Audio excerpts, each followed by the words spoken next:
Assalamualaikum warahmatullahi wabarakatuh. Kembali lagi dengan saya Nurul Hijrah Yusuf, nomor stambuk 2020-01-066. Di sini saya akan membahas paradigma Islam tentang ilmu ekonomi part 1. Paradigma yang digunakan dalam ekonomi Islam adalah keadilan sosial dan ekonomi sebagai tujuan utama, sebagaimana tercantum dalam Quran Surah Al-Hadid ayat 25 yang artinya, sesungguhnya kami telah mengutus rasul-rasul kami dengan membawa bukti-bukti yang nyata dan telah kami turunkan bersama mereka Alkitab dan neraca keadilan, supaya manusia dapat melaksanakan keadilan.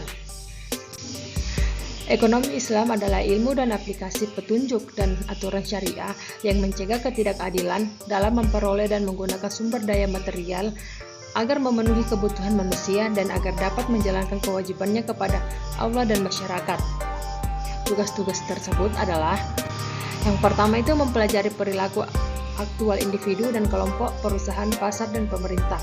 Yang kedua, menunjukkan jenis perilaku yang dibutuhkan untuk merealisasikan tujuan. Yang ketiga, harus menjelaskan mengapa ada para pelaku ekonomi tidak bertindak menurut jalan yang seharusnya. Yang keempat, harus menganjurkan cara bagaimana yang dapat membawa perilaku semua pemain di pasar.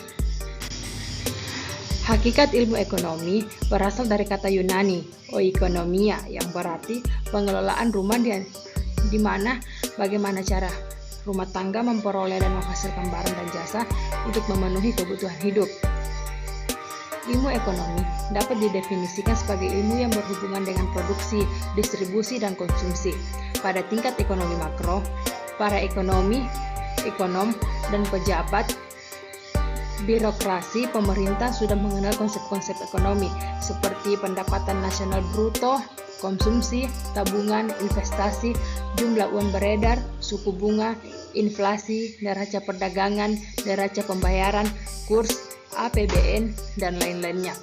Sedangkan pada tingkat ekonomi mikro membahas tentang pengelolaan manajemen bisnis, antara lain hukum permintaan dan penawaran, titik pulang pokok, efisiensi biaya, laba optimal, pendapatan dan biaya marginal, serta hal lain yang orientasinya pada pencapaian laba optimal melalui peningkatan produktivitas, efisiensi, biaya operasi.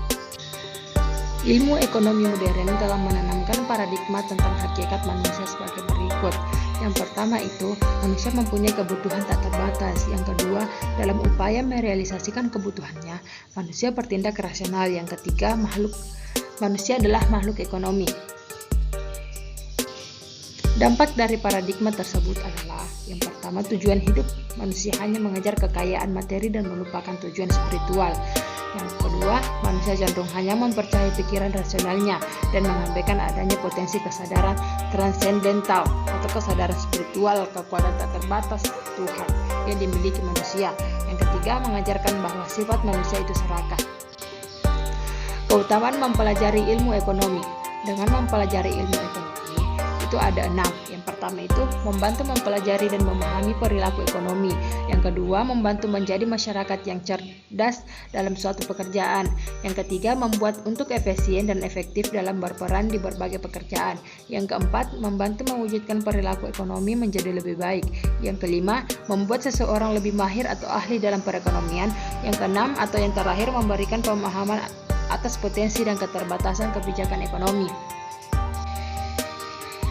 Sekian dari materi saya, kurang lebihnya mohon dimaafkan.